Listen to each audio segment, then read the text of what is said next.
Happy Tuesday, David. Welcome to the School of Unlearning podcast, my friend. Mm. So good to be here. Been looking forward Yeah, to this. Yeah. yeah. So David, what's present to me right now is that I'm in New York City and you're in the beautiful state of like Washington and Washington. yeah, and like that you have so many great trees around you and just Hmm. I'm imagining, I know I've seen your office in for those of the audience who are listening and watching on YouTube, we probably can't see it right now, but I just know you have this incredible background of like mountains and trees and this vast space to look into. So Yeah. that's on Yeah. my mind. Yeah. What's coming to my mind is the fact that I got to meet you in person about a week or two ago, and we got to Hmm. have lunch in New York, and just how wonderful that was. I Yeah. know. And also too, like we were talking before we press record, just like how paths get crossed. I mean, we met like maybe 2 years ago, through the conscious leadership circles. Right. And for those of you who don't know, the conscious leadership, the 15 commitments of conscious leadership is both work that David and I do in the world for teams, companies, leaders. And what David's special gift to the universe is, at least from my experiences so far, has been his like keen interest and passion for play and improv and all of that to foster human connection. And, Hmm. it's funny, you and I were joking about this, that in the 15 commitments of conscious leadership, I think commitment number 14 is about play and rest, or maybe One of them. It's not in the it's first six. it's Yeah. not in the first six. And you and I were like, that doesn't make any sense. Like one of the first things I do when I run workshops too is just getting people into a state of play and connection and openness. And so, anywho, we don't have to rewrite the book of conscious leadership. That's not what we're here for. But we're here to say that it matters. And what I'd love to do is just actually have you sort of tell us and tell me a little bit more about what got you into the world of improv and play, and like, have you always been geared to imagine and see the world this way? Yeah. Yeah. So what got me into it? So, uh, two things come to mind. One, I grew up in outside of Rochester, New York, Hmm. and we had a lot of woods behind our house, and we had a big picture window that faced south. And the image that came to mind was remembering just exploring outside. And I remember once finding a bird skull because birds would unfortunately run into the window and then eventually their bodies would decay. And I just remember taking that bird skull in the house and was just amazed at how lightweight it was, and yet it had this structure. Mm-hmm. And I'm sort of discovering this as I'm saying it out loud, like, yeah, that's interesting. It's like a bird, I think of liberation when I think of birds, but there's structure, that holds the bird's skull together. And also just thinking about my youth of just, climbing the maple tree in the front yard, wandering, um, and wondering how that and our family was a family of playing games, board games, and my sister and I would make up games in the front yard. Mm-hmm. Improv in particular came on the scene when my friend Troy for a couple years was trying to talk me into taking a class. He's like, David, you would love this. I was like, I don't know. I was a little scared, I think. Mm-hmm. And then someone named Galen Emanuel came to a nonprofit I was working at. And I think it was just an hour of our retreat. And I was working for a nonprofit that came alongside people affected by incarceration, immigration, addiction. And we had staff that we were all over the county. We're going to court with people, jail with people. I was a director of development, or that was a little later, but I was in the building more. And just to create together, we played this one game called Yes and Superhero. Mm-hmm. And Galen said, okay, we need a name for our superhero that we're now going to create together. Does not yet exist. And this man, Salvio from Oaxaca, part of our staff, he just said, Taxman. And Galen, in good yes and form, said, yes, Taxman, that's our superhero.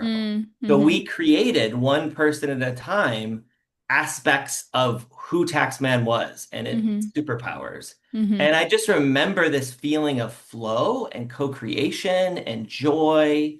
And I was just like, ooh, I'm hungry for this. And Mm-hmm. so that next January, did a class with my sister, coworker, and friend Bethany. And then I was just like off to like, ooh, I just wanted more of it. So I kept taking classes. A few years later, I was still working at this nonprofit, but started leading some improv workshops on the side. I didn't know yet it's called applied improv, Mm. where you basically, the way I talk about it is if listeners have been to an improv show, sometimes the first time you see an improv show, it looks like magic. Like, no, wait a second. They must have pre-planned this. Yeah. But Yeah. they didn't. But they've exercised these muscles of presence, Mm. being willing to let go, building on what's there. Mm. And so taking all the things that make improv work on stage beyond the theater into any place where people interact. Mm. That's basically applied improv. Yeah. Mm. What are some of the core tenets of applied improv? Yeah, core tenets. People would may mention different things, but things that come to mind for me are, first of all, being present and Mm. cultivating that skill of like whole body listening. Everything is an offer. Mm-hmm.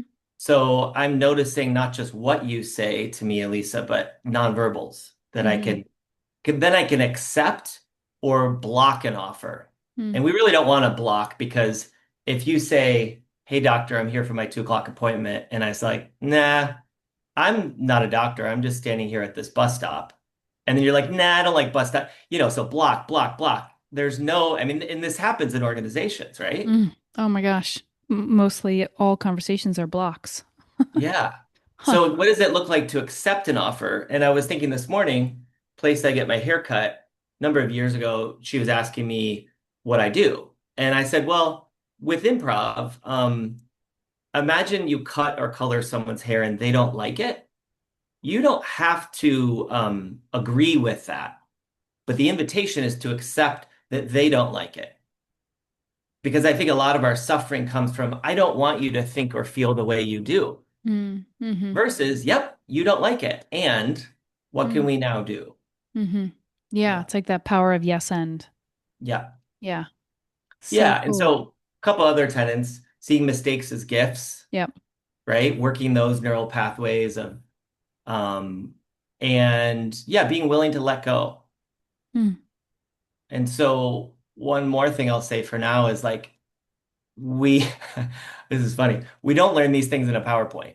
We can go, Mm-mm. okay, that's a concept. We learn these things through embodied interactive play Mm-hmm. and practicing them over time.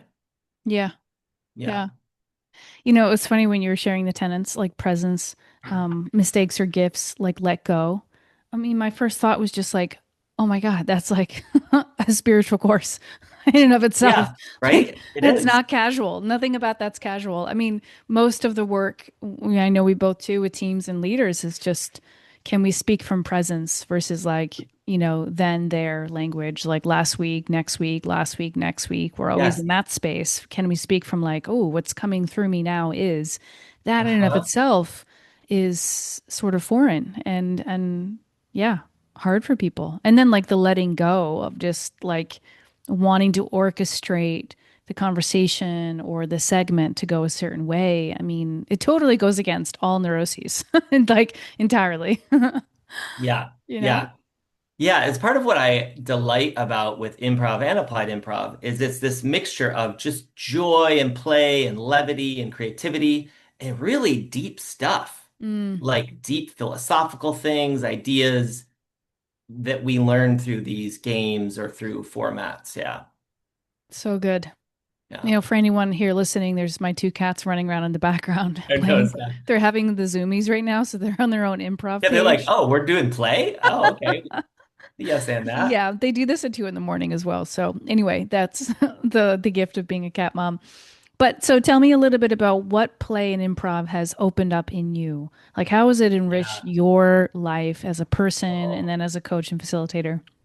Yeah. Well, the first thought that comes to mind is my relationship with my daughter. So when I first started taking improv classes, she was 9. And I just realized how often reflexively I would say no out of my own anxiety. Hmm. And truth be told, I think it's a habit I got from my dad, Mm. right? My Yeah. dad loves to play too in his own way, but also can be in anxiety as I can. Um, Through conscious leadership, I've learned to take responsibility and not be like blaming my dad, but like, okay, but when I started taking improv classes, I was like, wow. and then started playing these games with my daughter who was 9. And I talk about with clients like, how can you embody the posture of yes? Even if my daughter's coming to me and saying, "Hey, can I do this thing?" And I know right away this isn't going to work, or she can't go see her friend for whatever reason. How can I just embody yes? Like I am saying yes to your being.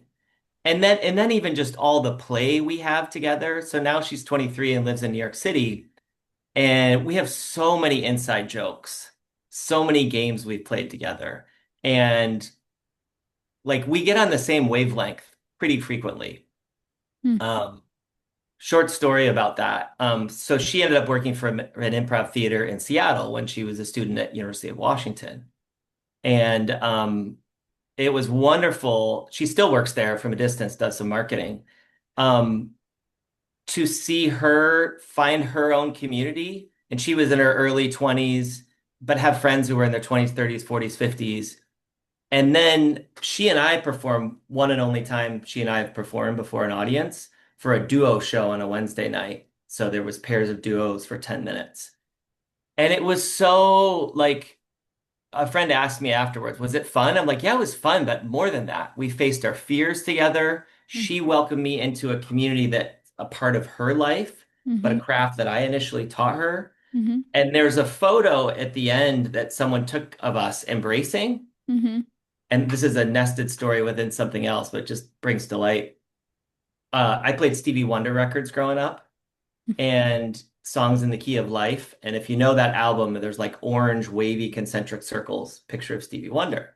So one morning, or day, I just thought about my daughter and I'm leaving her an audio message through my iPhone. And I just start singing, I just called to say I love you. And Mm-hmm. because she had her headphones in and Mm-hmm. she was making a postcard, Mm-hmm. it popped into her ears at that time. But here's the other twist, the wavelength moment. The postcard she was making was songs in the key of life with a picture of us embracing in the center.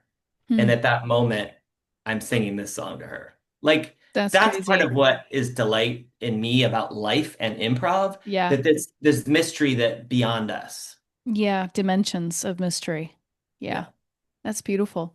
I keep having this thought. How much of your like skill and love and attraction towards play and improv has to do with being a like I think you said you're an Enneagram 7. Is that right? Yeah, I am a Yeah. 7 Yeah. enthusiast. What do you think about that? Yeah. I if enthusiast is about, just like saying yes and ideas and creativity. I mean, probably in the applied improv, like global network, there's people of all Totally. Enneagram Yeah, numbers. everyone's got all the But numbers, yeah. it's I think it improv and applied improv affirms my sevenness. Mm-hmm. And, a 7 moving towards growth. I don't know a ton about Enneagram, but less is more is a helpful thing for me. Mm, So mm-hmm. even in good improv, some Mm, of the best improv scenes I've had, yeah. people are, we can have a format of you have 3 words per line, Mm, or just let's practice spaciousness. wow. That's really cool. I like that thread. Yeah. Yeah. Less is more. Brevity Yeah. towards growth. Awesome. Um, so when I'm curious if we zoom in on your coaching and facilitation, like Yeah. how has your ability to use improv and play shifted the way that you work with like complex, juicy drama triangle type issues in your clients? Like, has it kind of Yeah. opened up the toolbox and helped you like see more ways to be with people and entry points? Like, I imagine that's possible. What has it given Yeah. you? Yeah. That's a good question. A couple of things come to mind. One, I will often in a retreat lead some applied improv games at the beginning. So our local county public defender's office, I did improv with like 50 attorneys and admin people. Great. And so there's the games themselves, and then like the thought that comes to mind in one-on-one coaching, I have a local CEO I've been working with, and then her leadership team. Uh, we did, and this is a confluence with conscious leadership. There's a wonderful exercise called Teach the Class that Hmm. you know of, yeah. So this particular leader, the invitation is, what is an issue in your life that's recurring that you wish wasn't recurring? I think that might be part of it. Yeah, yeah, you're curious to end it and to write a different story. Yeah, Yeah. but it keeps recurring. So what's Yep. going on? And you've been hired by a university to teach a class on how you too. And so her thing was, um, how you too can have no margin in your life. Mm, Here's how you do it. Here's the mm-hmm. things you need to believe. I'm going to teach the class on that because you're an expert, Mm-hmm. right? And so one of the things I do with groups, and I did this one-on-one with her, is pretend we're in a podcast, actually.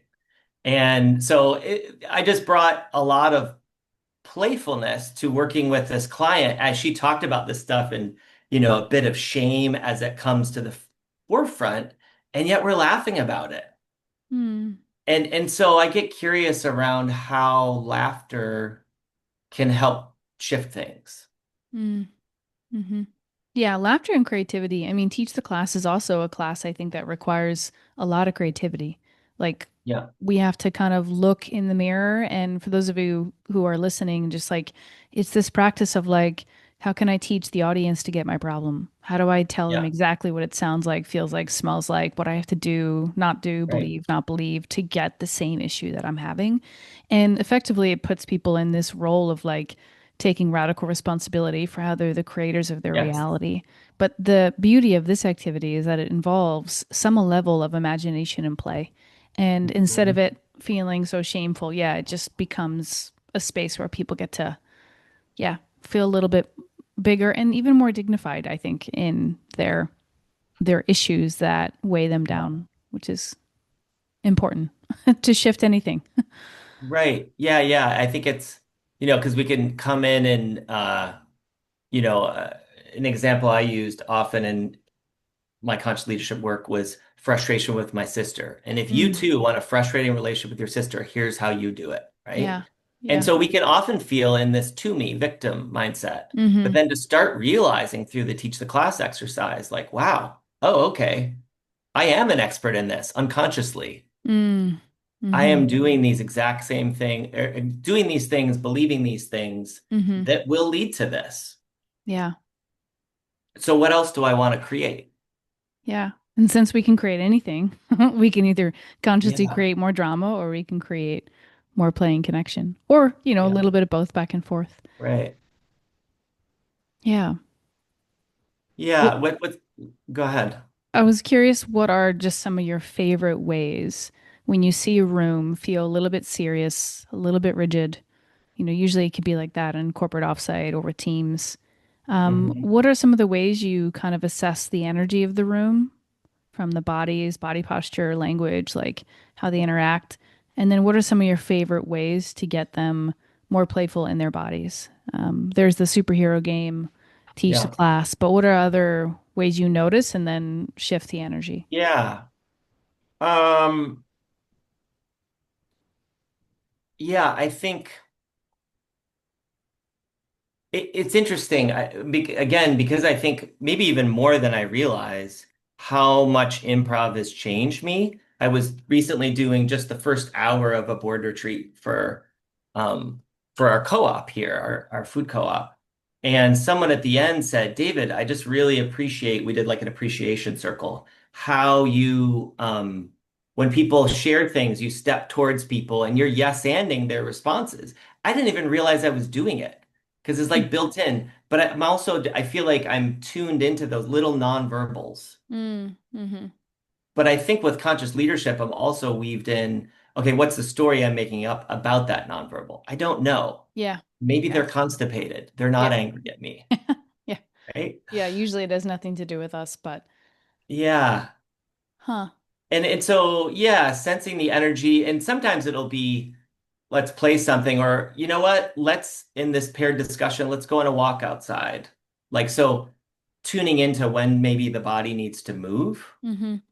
And some of the exercises I do, one that I love starting with is I just call it 1, 2, 3, I failed. Mm, mm-hmm. So have I told you about this before? I think I do the same one. Yeah. One, two, three. We Yeah. have the So we same count script. one, Yep. two, three, Three. right? Yeah. So basically the point is you have people in partners and they're counting back and forth to three and looping.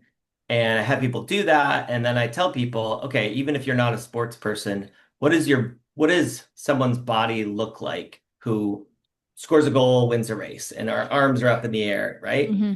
And then I say, okay, on the count of three, I invite you to say, I failed. So people do that, but they're laughing because normally we're curling in on ourselves, Yeah. just a human instinct Hmm. when we fail. And so go back with your partner, go faster, live on the edge. Because when you do fail, you get to exclaim that and celebrate that together. So as I'm facilitating a room, I see little fireworks, and I see some people like, oh, and I move towards them, and they're playing it safe because they want to get it right. Yeah. Which is common. Right. Yeah. Yeah, which is common. Mm. But then we can talk about, well, I usually say, what did you notice as you played this? And interesting things will come up. And how might this apply to your work as a team? Hmm. If you Hmm. try to never fail, where Hmm. will that take you? Yeah. Yeah. I think even giving the permission, like in an open space, talking and permissioning the fact that we all have one in us that tries to get it right. Yeah, Even just acknowledging that in the group setting, I find really relieves like the get it right energy. It's like, okay, yeah, great. We all want to do that. yep. Um, yeah, beautiful. Um, what else is present? Just what wants to be brought I'm in. thinking of Rebecca Stockley, who is a purple-haired woman from San Francisco, who I met in 2019 and at a Liberating Structures conference. Mm, Um, oh, man, in my first year of having my business, which was 7 years ago, I got to go to this Liberating Structures global gathering, which are basically facilitator tools to help us tap into the wisdom in the room. 300 people. And then 6 months later, the Applied Improv global conference. And I just feel this gratitude for both of those global communities mm, that are so generative. And listening to an improv podcast this morning, they were talking about how it's so like it's almost like an oral tradition because you mm, could read a book about improv and there's some great ones, mm. but it's through talking about here's how you play and actually playing it that things get passed down. It is So an oral Rebecca, tradition. say it Yeah. again. It is an oral tradition. That's really Yeah, cool. I hadn't thought of it in that way, but it's true. yeah. Hmm. Yeah, so I met Rebecca at this Liberating Structures thing, found out she was into improv. And just imagine someone with purple hair. She's from Bellingham originally, lived in San Francisco, who's just so present and alive, just like here Yeah. fully. Yeah. And so we led a little um, open space workshop, just the two of us on improv when I just met her.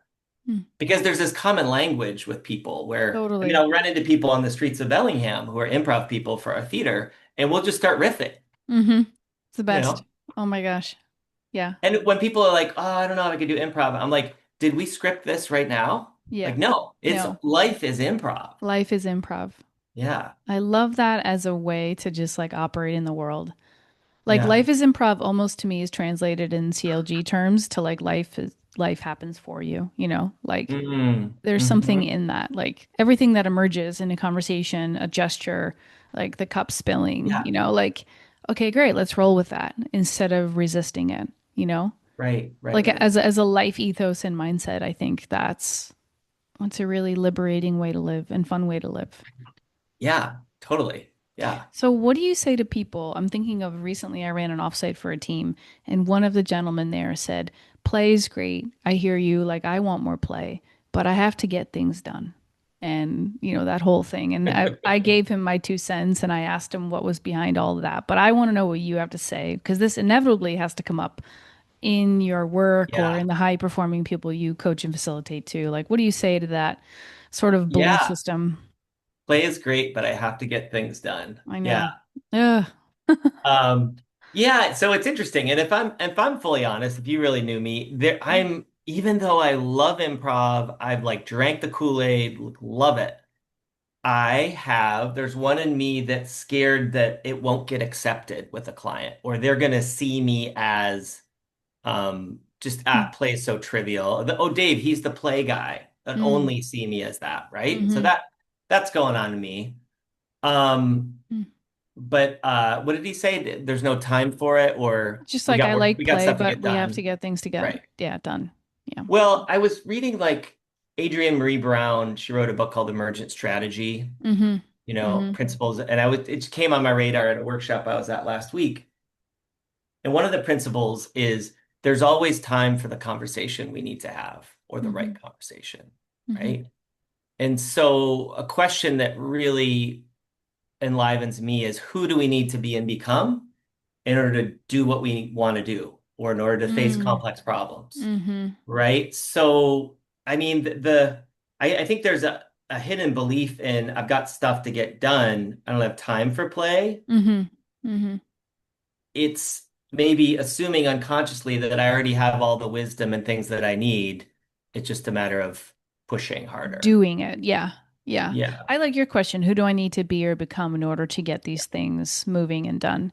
Because they think Yeah. that, like, it moves that old adage of like be, do, have to the forefront Yeah. instead of do, have, be, right? Like Oh, yeah. that In whole that order. Yeah, yeah. paradigm kind of gets unlocked. I think she also, Adrienne Marie Brown, she wrote, was it called the Pleasure Activism as Yep. well? She wrote that too. Yep. I love how in that book she really presences that like leisure and pleasure were like, you know, totally trivial to survival. So Mm. we didn't engage in leisure and pleasure as much if we had food to gather and like, crops to tend to. Yeah. But that would also gave people a place in society. And like if we put leisure and pleasure and rest and play at the forefront, it Mm. totally challenges like our evolutionary like purpose Mm. and function, and it challenges capitalism. Even though you and I Mhm. both know it helps the doing, it helps the productivity. Yeah. The bottom line is it opens up the world for productivity, but it's just not the way we're socialized to think about doing. Yeah, yeah, It's yeah. like I'll have fun when, and we're Yes, always that's putting it right. out. But yeah, there's just so many different ways to go about the being behind the doing. Yeah. What comes up for me is a quote. There's a wonderful book I'll show the cover of here that like felt like it dropped out of the heavens just as I was starting my business in September Mm. 2018 is when it Mm-hmm. was published. Two editors, actually t Teresa Robbins Dudek, she's in California. Caitlin McClure is just outside of New York City, Elisa. Cool. All right. So connected with her. And each chapter is a different presenter, a different writer. Chapter 10 is from Barbara Tint, from Hell No to Yes and Applied Improvisation for Training in Conflict Resolution, Mediation, and Law. And Barbara's done global conflict resolution around the world in Sri Lanka, Rwanda. And she tells the story about how she went to Sri Lanka once for some work and also met with this meditation teacher. And this meditation teacher said, Barbara, your energy is heavy. I think you're Mm. taking on the energy of, Mm-hmm. people, survivors she was working with. And she knew it was true, but she's like, I can't give up this work. It's my calling. Yeah. And right about that time, it's maybe 15 years ago, she found out that the Applied Improv conference was in Portland that year. And she's like, Mm-hmm. okay, well, maybe I'll just go for one day, but it might be a lot of weird people and clown noses and whatever. She ends up coming out 4 days later, and she said all this heaviness had lifted from this spontaneous, joyous, Mm. freeing, collaborative work, Mm-hmm. right? Mm-hmm. She just felt, I'm feeling like tingling on the top of my head as I say that. And she's like, okay, that's great for me, but I can't bring this to genocide survivors or my students. But Mm. then she's like, no, I found that this is some of the most healing, impactful methods and practices Mm. in this applied improv, is what she's come to discover. Mm. So I remember reading that story and just being so impacted. And this was Mm-hmm. just as I'm beginning my figuring out my vocation and my business.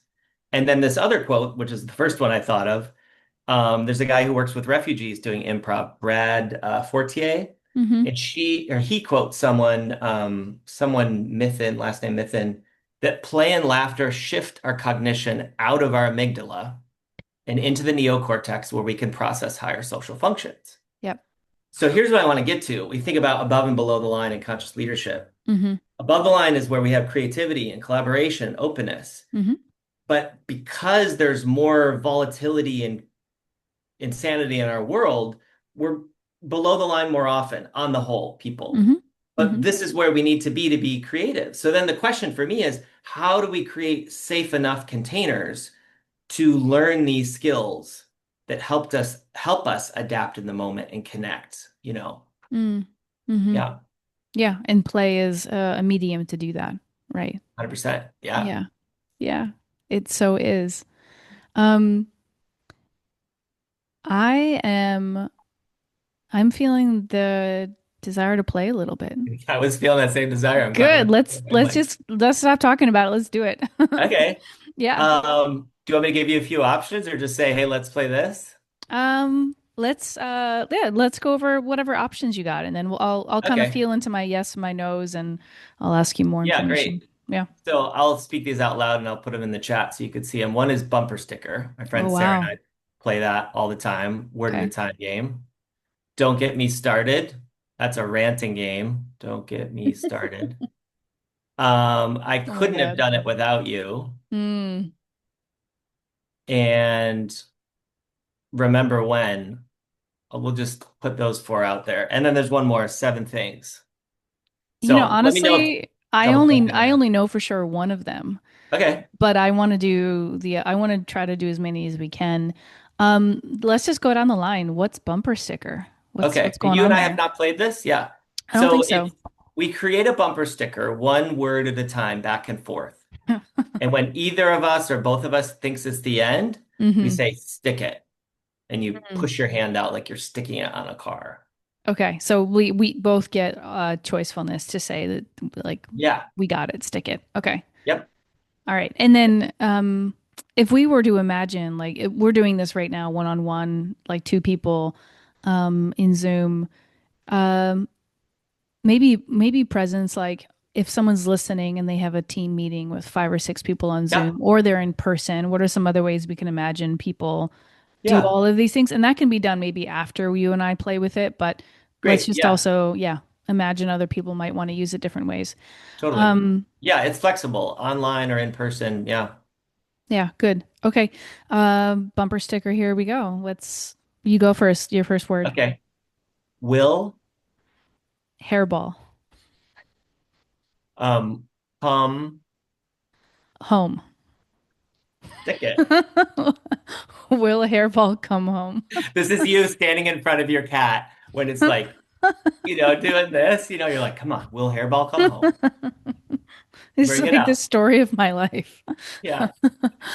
Okay, Okay, you good. start. Wow, that's cool. All right. Well, didn't think we were going there, but I'm noticing I'm smiling a lot and any tightness in my stomach has totally dissolved, which is Oh, cool. wonderful. One bumper sticker. Look at that. Look at that. Okay, just do that one again. Yeah, Um, you I'll start. start.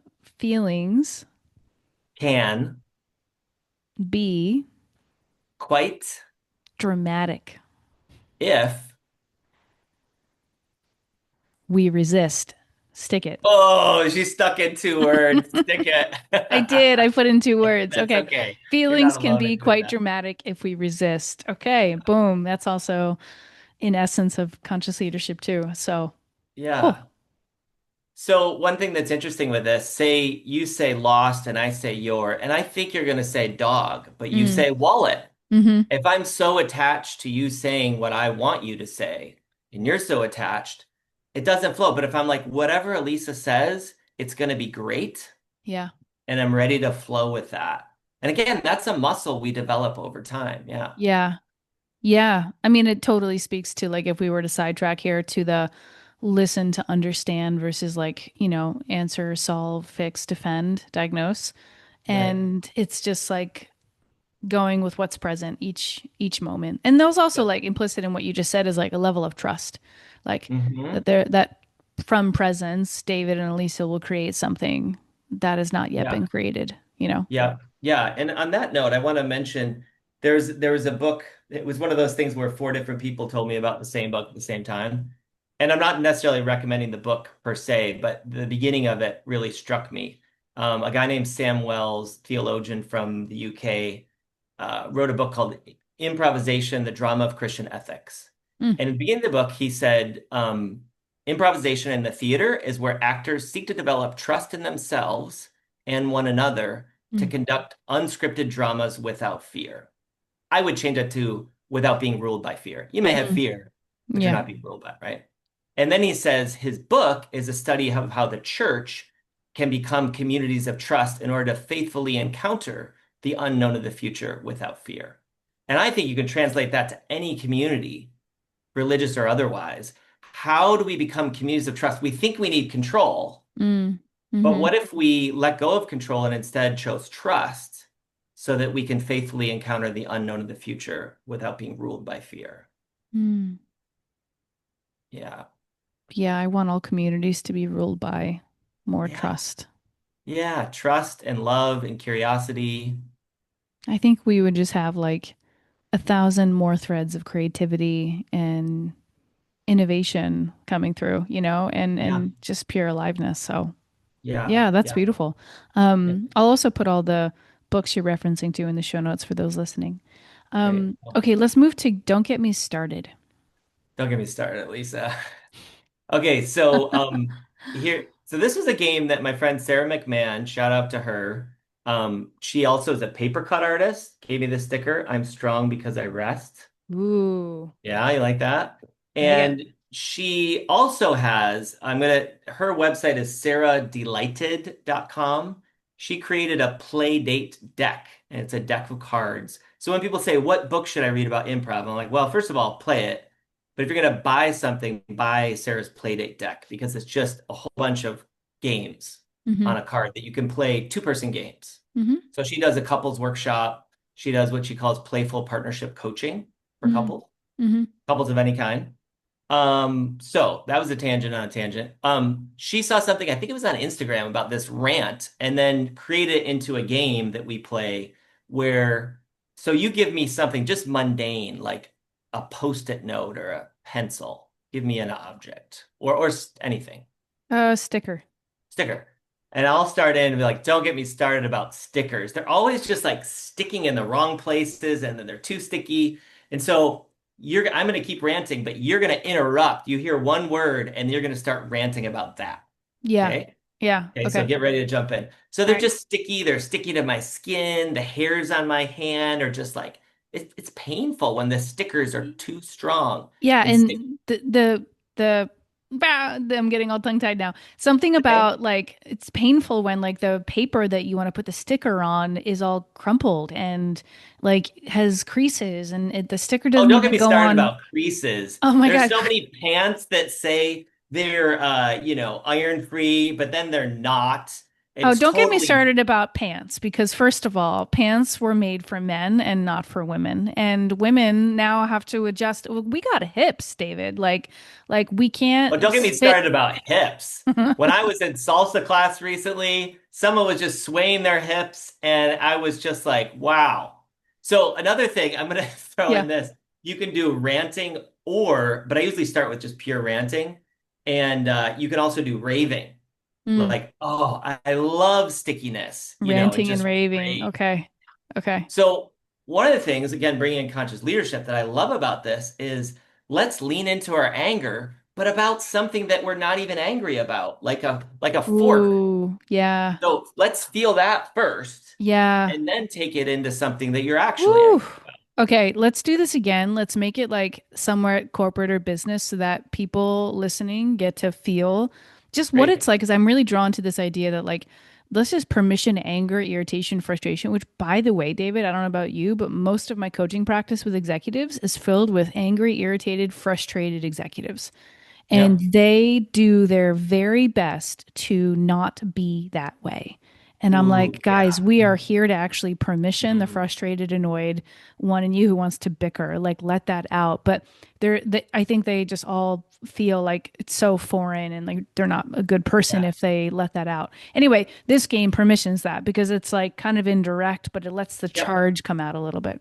Yep. Yeah. It lets the charge come out and it just we can sort of get some distance from, wow, I look how much energy I had around a pen, you Mm-hmm. know. Yeah. Yeah.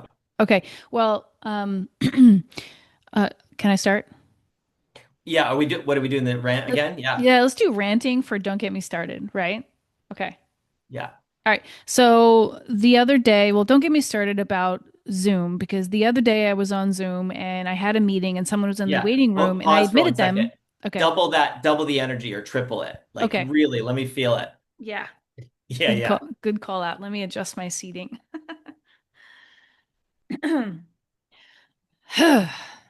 So the other day, I was in a meeting with a client, super stoked to be with them, but don't get me started about Zoom because they were in the waiting room and they couldn't get in. I kept pressing admit, admit, admit, but they couldn't get in. So I was just fucking pissed because I'm like, I'm paying hundreds of dollars a year to get Zoom on for my business, and it's actually not working in the way that we want it to work. And Oh, don't I, get me started about working.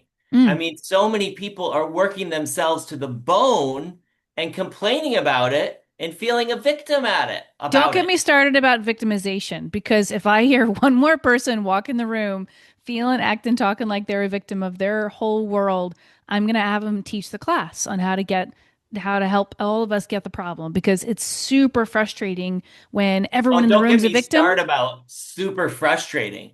So many people just get me super frustrated and it's all their fault. Okay. Okay, See. cool. Yeah, that's that's fun. It's like a bit of like a it's like a mind game in terms of you got to stay sharp and like stay in the Yep. anger and Yep. trust that whatever word you were going to pick up was going to happen. I can imagine with many reps like that gets to be. I Yeah. wonder if this could also be like a way to like, the thought I'm having is I wonder if this is a way to get a team to really reveal what they're pissed about. Ooh, I bet. Like because I've done this in circles before, like in person, Mm-hmm. and it is amazing how the energy goes up in the room and people really it pretty quickly will get into it. Mm. Um and because when we do other games, I can't think of the particular game now, it's not this one. I say, okay, now this isn't about actual things, it's something else, but actual things start coming in. Yes. Yeah. Yeah. That's my experience so far with the improv games is that they always somehow reflect the Yeah. elephant in the room somehow. Yeah. Well, because I mean, I'll say this too. One of the improv greats, Keith Johnstone, died a couple of years ago. Is from the UK. Mm. And one of his quotes is "Be obvious." Period. And so we draw upon our lives. It's not like we have to come up with some fancy Willy Wonka world all the time. Sometimes Yeah. that's too much. We need to ground it in our reality of our lives, you know? Yeah. Be obvious. That's a fucking Be t-shirt. obvious. That's a bumper sticker. That's like that's like Everything. a recipe for like match your world with what you say, Mhm. you know? I Yeah. love that. Yeah. Um, okay, let's go to I couldn't have done it without you. Yeah. Great. Okay. So, I'm trying to think who. Okay, so I'm gonna have you give me a fake award for something. And usually I use speaking of be obvious, if I were to give you a fake award, Elisa, I'd be like, Elisa, you are the world's best at holding a podcast microphone. World's best, right? So something like that. I'm just noticing that. Yeah. So you give me an award and then I'll show you how the game's played. Okay.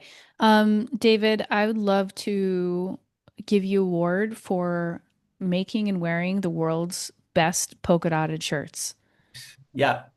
I am the world's best. Thank you for recognizing me, Elisa, at wearing navy polka dotted shirts. Mm, And so the first part, accept that offer. yeah. And I couldn't have done it without you, Elisa, who Mm. taught me everything I know about shopping.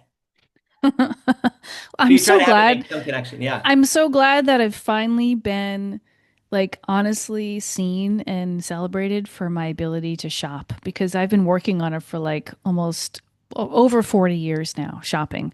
I used to shop from like my siblings' dressers and drawers and just like steal their clothes. Basically, that was my first shopping Uh-huh. experiment. But anyway, I couldn't have done all of this without you because you taught me about how to frame pictures and hang them in my office. So, I mean, you're the Mhm. world's best at that, and nothing is possible in shopping without learning how to frame a picture, you know? Yeah. Oh, yeah. Yeah. Well, thank you. I am the world's best at framing pictures. Thank you for the award. And Elisa, I could not have done it without you teaching me everything I know about shapes, particularly rectangles. Hmm. You're just so good at rectangles. I'm so good at shape. This is so fantastic. I just never thought I would be recognized and seen for this. And I just want to like give you one more award and say like you're the world's greatest like sunglass maker. You make the best sunglasses on the planet, and Yeah. there's no one else better. And I only buy them from you. So congrats. Well, thank you. Yeah. Cool. This Um, this one is one of my favorites also too when you have it with like many people in a yeah. circle. There's Yeah. something really powerful about that. And what often will come up with clients, it's not uncommon that people are like, it was so hard for me to say I'm the world's best. Mm, So hard for me to receive appreciation and, yeah. even though it's made up, Yeah. like they notice their bodies. Go ahead. The thought I'm having is like I had this thought before, but like this game for me feels so challenging for teams. It's a big unlock. Usually it helps them really loosen up and see each other in interesting ways. Inside jokes seem to come out in this game a lot, like things Okay. that maybe people kind of know about each other, or make up about each other's stories. They might make up about each other, kind of come out in the awards. But so many of the times we get brought in, at least in my world too, to like solve and support teams in conflict or leaders in conflict. Hmm. And they really want that. They want solutions, answers, innovations. And I walk into rooms sometimes and there's no warmth, there's no play, Hmm. there's no appreciation. Hmm. And this game, even if it's totally just made up improv, like Yeah. the awards are sort of mostly fiction, even them accepting an award is challenging that is made up. Yeah. And that to me speaks volumes about like where the team might be in their development. Yeah. Like Yeah. how can we go to the toughest issue in the room if we can't even make up or receive an Right. award for having the best peanut Yes. butter maker in the world? Like Yeah. it's very revealing is what I'm noticing. Yeah. One of the things I'm thinking of is there's a local client I have, and their leader said, hey, she'd experienced some improv with me, and she said, could you come into our board and just do the first hour of our board retreat? We already have someone facilitating the rest. So I did Uh, that, and they really jumped into it, and I've done it twice now this year. And I saw board members later that week, and they're like, this was the best board retreat we've had in years. mm, yep. And and because not just that first hour and then the rest was bad, but their flow they got in together impacted the rest of the day. Yeah. Yeah. Right. And Mm-hmm. so I just encourage listeners too of just like dare yourself to put a toe in Mm-hmm. to, Mm, play a little bit and see what it unlocks. mm. Yeah. Yeah. Yeah. Beautiful. We have two more. This next Yeah. one is called Remember When. Yeah. And I think let's do seven things first if we're Okay. going to do both. Yeah. Okay.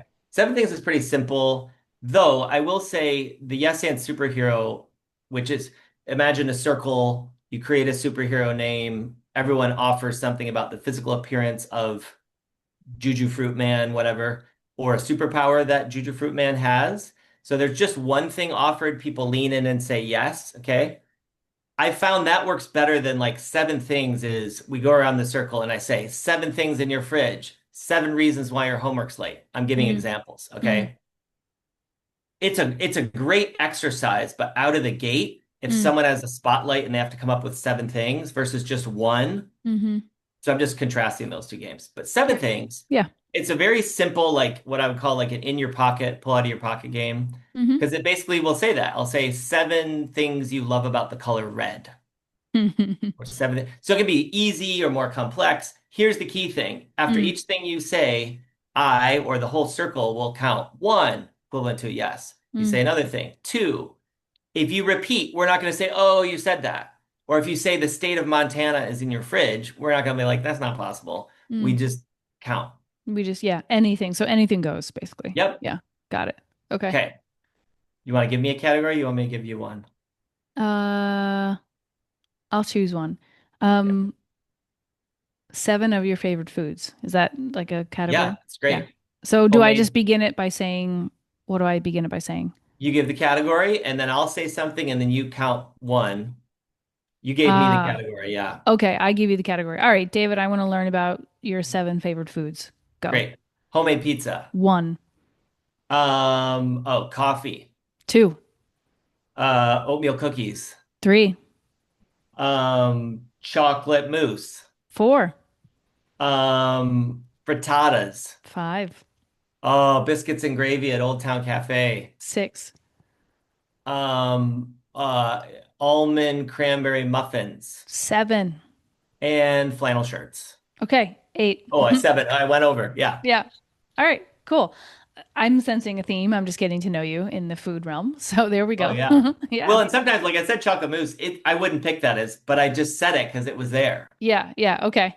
Okay. So sometimes it can be revealing about someone's world. Sometimes it has nothing to do with them. It's just Yeah. all like play. Yeah. Okay. Yeah. Do you want a category? Or do you want to move on? Let's move on to the last game and then we can wrap up. I have some questions and Great. Yeah, things. yeah. Okay, remember when I love this game, and it's in the realm of yes and stories. Okay. But in particular, and this is what makes it unique and just, as my friend Sarah would say, delicious. Mm-hmm. Different Sarah friend. We're gonna act as if we have a shared memory. So I might start by saying, Elisa, remember when we did that hot air balloon ride across Canada in 2018? And Yeah. different than like a family reunion that might be like, no, no, no, no, that wasn't Ted. She was there, and there's Yeah. Yeah. argument. Yeah. Where they We're bicker yes-anding about everything. everything. Yeah. Cool. I like this Okay. one. Yeah. And another key thing is sometimes taking short turns. Like we don't only just add, as my friend Sarah says, bring a brick, not a cathedral. Mm-hmm. We just slowly build. Yeah. Okay. Okay. Cool. You want to start? Yeah, David, remember when you and I in 2022 we escaped the US during COVID and we went to the Amazon and we saw like jaguars like hiking in the hills? Yes, Yeah. I totally remember that, Lisa. Yeah. I remember what I remember about that is when as we were landing in the Amazon, like we could just see the jungles and there was this steam rising. Do you remember that? Yeah, I remember the steam, but what I remember thinking was that the steam looked like hot chocolate and like, the steam from hot chocolate and like I imagined that, like it was either like just had rained in the Amazon or like maybe there was a fire and like locals were just kind of going crazy and like Yeah. lighting trees on fire. Maybe that was like part of like why there was steam coming out of the jungle, but Yeah. I remember you that's wondering about that aloud. yeah, Yeah. And then we landed and it was a rocky landing. Do you remember that? It I was like do. Yeah. it was a little shaky. And I Yeah. remember we looked at each other and there was just like sweat. Yeah, and I Remember remember that? that I had a jar of like half opened almond butter and I like threw it out the window because I was so scared, about landing. Right. And then you tried to grab it out of my hand, but we were like landing and it was rocky, it was turbulence and we were both sweating. So it was just kind of like a really messy landing. I remember the messiness, and I remember how cool it was that we were on this plane where you could open the windows and throw out the almond butter. I was just like, that's so cool. Yeah, and then I actually realized that that was our last piece of food and we didn't have anything else left to eat for the whole trip. So I Yeah. should have packed more crackers and stuff, Yeah, but but that was the cool thing about our guide mm, who came with us. He was from France, the hmm guy Pierre. Do you I remember remember. Pierre? Yeah, I do remember Pierre. Yeah. Hmm. He actually asked me out on a date. I don't know if I told you that, but he liked me and I just, I said, "Well, when in Rome, like go Yeah, for it." right, right. So then you two took off for a couple days. It was a Yeah. long date. It was right then and there, right? I remember that. I'm like, okay, I'm good. You know, uh, yeah, you totally remember that. I can see that look on your face. You remember those 2 days, don't you? I do remember those 2 days. Oh, Pierre, like sometimes you just gotta Oh, I Pierre. remember feeling bad about leaving you, but then Yeah. trusting that a man who's so skilled in improv will survive in the jungle without Yeah, you're like, without I'm me and the gonna almond go with butter. this professional guide. You're an improviser. You got this. I remember Totally. you saying, like, I feel so bad as you were walking away. I remember you Yeah. saying that over your shoulder to me.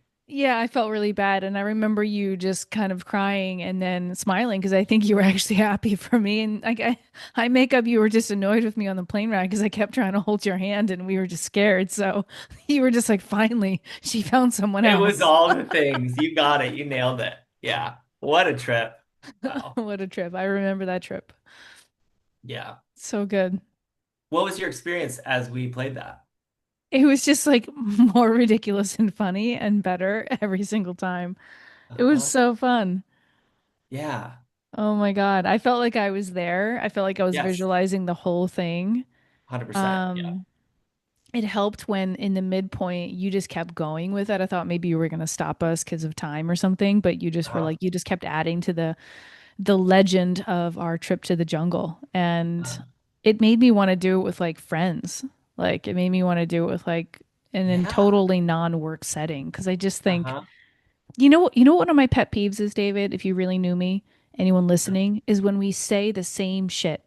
We just repeat Uh, conversations. Like you yeah. see five Yeah. friends in the week and they're like, obviously it's my responsibility to not repeat my own shit, but Yeah. the energy of conversations as adults is a lot of rehashed, recycled Uh-huh. topics, and I Uh-huh. find myself totally buying into that and I can feel the energy go there and I really struggle with that. Yeah, so this is like just a great way to speak from presence and make it fun. Yeah. Yeah. Yeah. Yeah. It's it's so amazing because, and I'm curious what a neuroscientist would say about the fact that we're both imagining it as if it Mm, happened, yeah. right? Because you could also do a present or future tense. I will also say sometimes, and this gets back to something we mentioned at the beginning of this conversation, Mm, that being present with what is versus talking about something else, yeah, right? right. Or in class, if we're on stage and there's a cave and we're Mm-hmm. doing a scene, I don't Mm-hmm. know. Do you think we should go in the cave? What do you think? Mm-hmm. There's two things happening there. One, we say questions, though they're great in life, not great in improv, Yeah. generally speaking. You can use Okay. them, but because if I'm asking you a question, I'm not taking a stance. Mm. If I say, "Are Mm-hmm. you my mom?" versus "Mom, I don't want to clean my room. It's Saturday night," Yeah, yeah. right? I'm giving you a clear offer. Yeah. But also Yeah. this hesitancy to go in the cave, like go in the cave, just make the choice. Mm. Mm-hmm. What's coming to mind now is I did a workshop with a guy named Mario, I think. He's at Jet City Improv, this other improv theater in Seattle.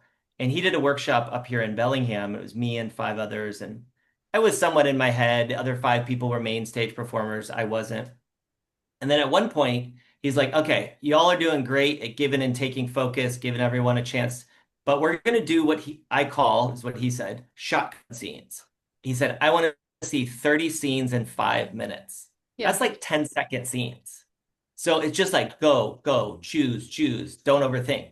Yeah. And part of what I love about improv is it has helped me with my overthinking, Mm. Mm-hmm. you know? Yeah. Yeah. So what ended up happening, we did about 20 scenes in 5 minutes, still a Mm. lot. But for Mm-hmm. the next, I would say 24, 48 hours, I was just so much more decisive. Mm. Instead of, I don't know, should I do this? Just make a choice. And then now what? Make another choice. Mm. Just make a choice. Yeah, go with what's present. Yeah. Like Yeah. that's such a powerful skill that also we get to practice. Like we can Yeah. we can flex that every day with whether it's like the barista, a friend on the phone, Yeah. in meetings, I love that. Yeah. Yeah. What's present for you as we wind down today? Yeah. Oh, a lot of gratitude. I feel warmth in my body, just the Mm-hmm. energy of playing. And Yeah. I realized at some point a minute or two ago that I've been just so focused on being here with you that I'm like, oh yeah, it's Tuesday. There's other things. And Mm-hmm. I did this with some teachers at a community college Mm-hmm. nearby, I don't know, 6 years ago. I did an hour-long workshop, and Mm-hmm. one at the end said, I struggle with anxiety, have my whole life. For the last hour, I did not worry about a Oh, thing. yeah. Yeah, legit. It's like the best way to, besides maybe a hug from someone who you want a hug from, it's the Yeah, best way to yeah, unclamp that amygdala. yeah, yeah, Like, oof, what a yeah, gift. yeah, yeah. What's here for you? Similar. My thought was like, this is one of my more favorite episodes I've done in a long time.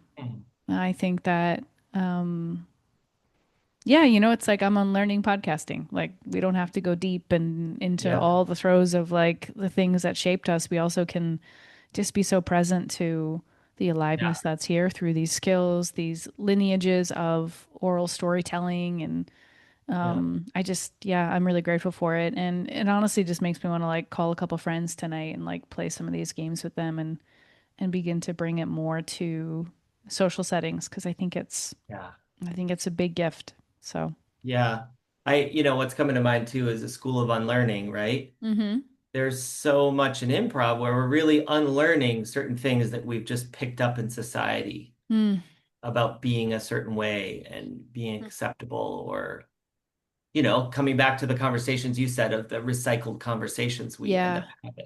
Yeah. It's almost like dabbling your toe in improv is like the fastest way to understand all of your blockers, patterns, and inhibitions, and it's obviously a setting where like kind of anything goes. It's all for learning and it's all for connection. So it can be a really inviting way to learn Yeah. yourself and also to learn like what's possible. Like some people listening might say to themselves, I could never do improv, I could never do play because I'm so Yeah. XYZ. And I love to blow that limiting belief and structure out of the water because some of my best days in New York City are when I walk down the street and I just like play with people. And Yeah. that's kind of when I know I'm actually in a really healthy, loving, vibrant place is when I can access play with strangers. And to me, Mhm. it's a good barometer of aliveness. But anyway, there are times in my life where I'm sure like you can probably in your life too, like where that's hard to access.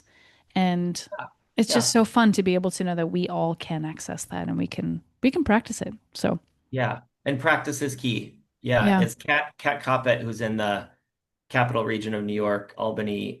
She says improv is the gym, right? So how do we get our reps in? Hmm. Yeah. So, yeah. Beautiful. Well, thanks for coming on the podcast and spending time today.